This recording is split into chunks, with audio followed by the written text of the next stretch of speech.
शरणं हरि शरणं हरि शरणं हरि शरणं हरि शरणं हरि शरणं हरि शरणं हरि शरणं शरणं हरि शरणं हरि शरणं हरि शरणं हरि शरणं जय हो हरि शरणं हरि शरणं हरि श्रीमद्भागवत भगवान की जय हो। कहा कि कामात् द्वेषात् भयात् स्नेहात् यथा भक्तेश्वरे मनः। क्या गजब की बात है। चाहे कामना के द्वारा, चाहे काम के द्वारा, चाहे द्वेष के द्वारा, चाहे भय के द्वारा, चाहे स्नेह के द्वारा, चाहे लालच में, चाहे जिस भी प्रकार से भगवान में मन लग जाए उसका कल्याण हो जाता है। जैसे गोपियों का पहले तो मन लगा कि भगवान बड़े सुंदर है, इनसे प्रेम हो जाए तो बढ़िया है, लेकिन कल्याण हुआ कि नहीं हुआ। और कहा द्वेष के द्वारा, कामात् द्वेषात्, कंस ने भगवान से द्वेष किया लेकिन कंस का भी उद्धार हो गया। और कहा भयात्, भय से भी जो भगवान का भजन करता रहता है, डरता रहता है, उसका भी कल्याण हो जाता है। और स्नेह से, वो हमारे हैं, जो बड़े बड़े भक्त होते हैं ना, वो भगवान को अपना बना लेते हैं। एक भक्तमाल में कथा आई है। एक महात्मा थे और महात्मा आए, भोजन बना, भोजन सब बनने के बाद थोड़ा नमक कम रह गया। और सेठ का लड़का बड़ा धार्मिक, उसका महाराज जाऊं मैं लाऊं अपने यहाँ से, कहाँ जा लो। तो भोजन में वो नमक की जगह पे संखिया विष ला दिया, वो बेचारा जान नहीं पाया। कलर वैसे ही, रंग रूप वैसे ही।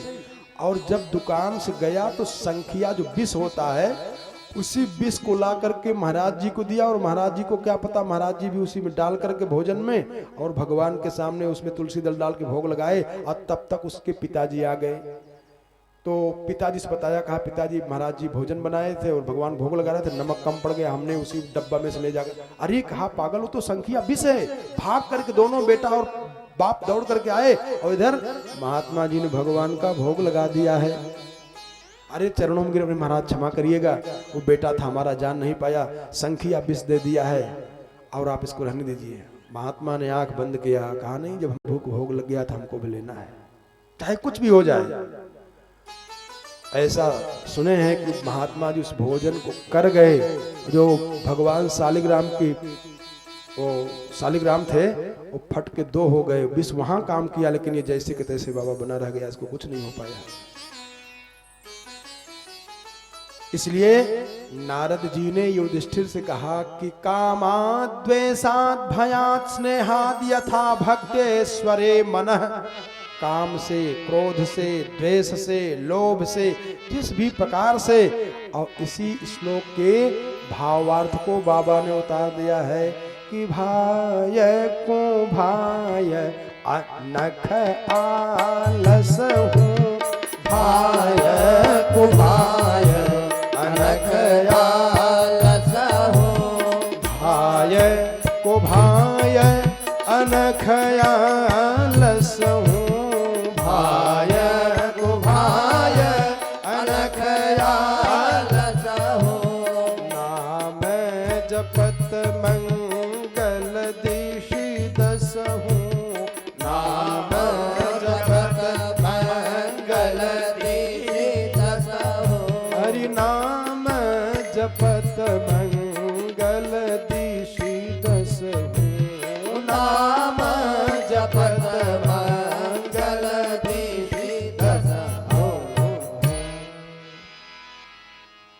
नारद ने कहा युधिष्ठिर से कि सुनो, एक कथा सुनाता हूं। कहा सुनाइए महाराज। कहा जब हिरणाक्ष की मृत्यु हुई 12 भगवान के द्वारा, तो हिरणाकशिपु चिढ़ रहा था, जल रहा था। और जब हिरणाकशिपु की मृत्यु हुई थी तो हिरणाकशिपु बड़ा है, हिरणाक्ष छोटा है, हिरणाक्ष पहले मारा गया, हिरण्यकशिपु की मृत्यु बाद में हुई है। तो इसी हिरण्यकशिपु के प्रसंग को बता करके भगवान कैसे पक्षपात करते हैं, कैसे नहीं करते हैं, समझाना चाह रहे हैं। कहा कि भ्रातर एवं विनिहते हरिणा क्रोध मूर्तिना हिरण्यकशिपु राजन पर्यतप्यदृशा शुचा। कहा देखो, जब हिरणाक्ष की मृत्यु हुई तो हिरणाक्ष की जो पत्नी है वो रोने लगी, उसके बेटे सब रोने लगे। तो हिरण्यकशिपु आकर के समझा रहा है कि आप लोग घबराइए मत। देखो, हमने कई बार कहा कि जब विपत्ति आवे तो कथा का सहारा लो।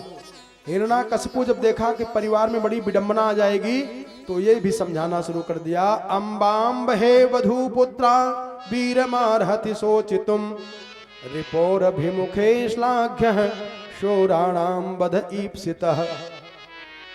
देखो, हमारा भाई वीर गति को प्राप्त किया है। कौन कहा? हिरण्यकशिपु हिरणाक्ष की पत्नी और बच्चों को, अपनी माता को समझा रहा है आप लोग घबराइए मत। लेकिन सब रो रहे हैं, मरने के लिए तैयार हैं। तब हिरण्यकशिपु ने अपने परिवार को बचाने के लिए एक कथा सुना दिया। क्या कहा? उसी नरेश्व भूत राजा सुयज्ञ इति विश्रुतः। एक राजा थे, उसी नर नरेश राजा सुयज्ञ, उनकी कई पत्नियां थी। ये कथा सुना रहा है कौन? हिरण्यकशिपु अपनी माता जी को, अपने भाई की पत्नी को, अपने भाई के बच्चों को सुना करके मरने से रोक रहा है। कहा कि सुयज्ञ नाम के राजा जो उसी नर नरेश थे, उनका पड़ोसी देश के राजा से लड़ाई हुई और उसी में मर गए। जब वो मारे गए तो उनकी पत्नियां उनका पैर अपने ऊपर पटक पटक करके रो रही हैं। रुदत्य उच्चैर्दैर्तांघ्रि पंकजम सिंचन्त्य अस्त्रैः कुच कुंकुमारुणैः विस्रस्त केशाभरणः शुचं नृणाम सृजन्त्य आक्रंदनया विलेपिरे। रो रही हैं और ये समझाते बताया कि इतना रो रही है अपने पति की विरह में कि लाश पकड़ करके कहीं इनके साथ मैं भी सती होकर के मर जाऊंगी। जब गई चिता पे मरने के लिए तो यमराज बालक का रूप बना करके आए और आकर के यमराज ने राजा सुयज्ञ की पत्नियों को समझाया। अहो यमीसाम हरिवयसाधिका नाम विपश्यताम लोक विधिम विमोरुः यत्रागतस्तत्र गतं मनुष्यं स्वयं सधर्मा अपि शोचन्त्य पार्थम। समझाया। और हो, हम तो बालक हैं। यमराज बालक बन करके सुयज्ञ राजा की पत्नियों को समझा रहे हैं कि तुम लोग कह रही हो कि अब हमारा सहारा कौन होगा, आप मर गए, अब आपके सहारे मैं जीती थी, कौन मुझको भोजन पानी की व्यवस्था करेगा, इसलिए रो रही हो। अरे अहो वयम धन्यतमा यदत्र। इस संबंध को जान लो, सब लोग, जितने लोग बैठे, जान लो, बना लो संबंध। क्या? संसार से संबंध एक न एक दिन अपने आप छूटेगा। चाहे उसको प्रेम से आप छोड़ने की विधि जान जाओ और नहीं तो मजबूरी में छोड़ना पड़ेगा ही पड़ेगा, कोई नहीं बचा पाएगा। इसलिए कथा सुन करके जान लेना चाहिए, हमेशा जान लेना चाहिए। अगर नहीं जान पाए तो एक न एक दिन संसार से संबंध छूटेगा ही छूटेगा। ऐसे यमराज 5 वर्ष के छोटे बच्चे बन करके उसी नरनरेश राजा सुयज्ञ की पत्नियों को समझा रहे हैं, जो रो रही हैं कि अब हमारा सहारा कौन होगा, मैं किसके सहारे रहूंगी। तो वो बालक बनकर के समझा रहे हैं कि आप लोग घबराए मत। अहो वयम धन्यतमा यदत्र त्यक्तः पितृभ्याम न विचिन्तयामः अभक्षमाणाय बलावृकादिभिः सरक्षिता रक्षति यो हि गर्भे। जिसने माँ के गर्भ में रक्षा किया, जिसने तोता को हरे रंग से रंग दिया, पुष्पों को रंग बिरंगी रंग से रंग दिया, वही परमात्मा। अरे जब दांत नहीं तब दूध दिया। माँ के गर्भ से बालक का जब जन्म होता है तो माँ के स्तन में दूध कौन लाता है? उसकी कृपा है। अरे जब दांत नहीं तब दूध दिया और दांत दिया तो अन्न नहीं देगा। विश्वास तो करो उनके ऊपर। जब दांत नहीं था तो माँ के स्तन में दूध बनाने वाला वो परमात्मा है, दूध पिलाया। और जब दांत दिया है तो क्या जीवन जीने के लिए भोजन नहीं देगा? देगा, विश्वास तो करो। और तब ये हिरणाक्ष की पत्नियां, बच्चे सब वापस आ गए और इसने मन में विचार बनाया, कौन? हिरणाकशिपु ने, कि मैं तपस्या करूं और तपस्या करने तक, तपस्या करके ही मैं अपने भाई के दुश्मन का बदला ले पाऊंगा। और ये तपस्या करने के लिए निकला। धर्म पत्नी का लक्षण जरा देखो, ये है धर्म पत्नी, इसको धर्म पत्नी कहा जाता है। हिरणाकशिपु की पत्नी का नाम है कयाधु। और हिरणाकशिपु राक्षस है, दुष्ट है। ये जब गया तपस्या करने के लिए तो जो सनक, सनंदन, सनातन, सनत कुमार जिनको श्राप दिए थे कि तुम 3 जन्म तक राक्षस हो जाओ, वही बचाने के लिए तोता बन करके आए। जब ये हिरणाकशिपु बैठा, पद्मासन लगाया तपस्या करने के लिए, तो तोता वृक्ष पर बैठ करके नारायण नारायण नारायण, तो इतना चिढ़ है नारायण शब्द से, किसको? हिरणाकशिपु को। हिरणाकशिपु ने सोचा कि हमारे दुश्मन का नाम ये ले रहा है, बताओ। और हुआ क्या? वहां से उठ करके दूसरी जगह चला गया।